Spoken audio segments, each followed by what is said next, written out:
L'importante è averci creduto. Adesso gli ultimi 2 match, ma c'è chi lotta ancora per entrare in zona playoff. Amici di Sportisili, un saluto da Salvo Geraci, benvenuti al Fincantieri Cus Palermo Casteldaccia. Seguiamo questo calcio d'angolo con il cross in mezzo, colpo di testa che non arriva, la palla gestita e poi il tiro che viene ribattuto con il tentativo di Mazza, poi altro tiro che stavolta sfila il palo.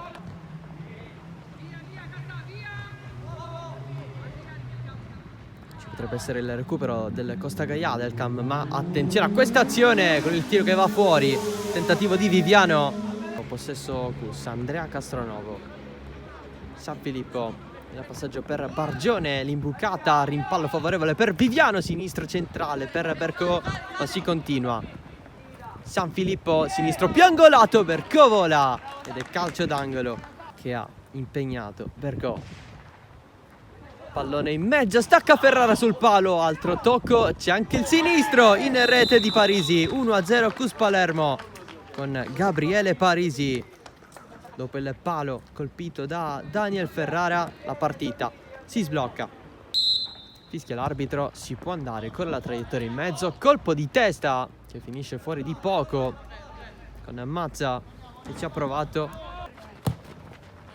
Nuovo lancio verso la sponda di Mazza, pallone che arriva a Viviano, tocco sotto che va dentro, il gol di Viviano che fa 2-0 per il Cus Palermo.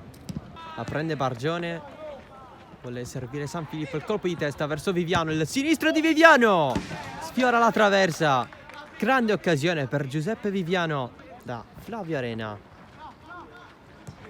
Arena lascia passare Mazza per il tiro di Ficano, Bercò respinge in piena area di rigore Ferrara che proporrà un nuovo pallone messo in mezzo adesso, colpo di testa, il gran salvataggio di Bercò dopo il tentativo di Parisi. C'è la fine del primo tempo. La battuta proprio di Ferrara, colpo di testa di Mazza in area di rigore, Viviano si gira, ce l'ha sul sinistro, calcia adesso, largo. Di tenere il pallone il più possibile, ma Viviano è lanciato in area di rigore. Viviano verso il centro sul primo palo, Bercò a terra.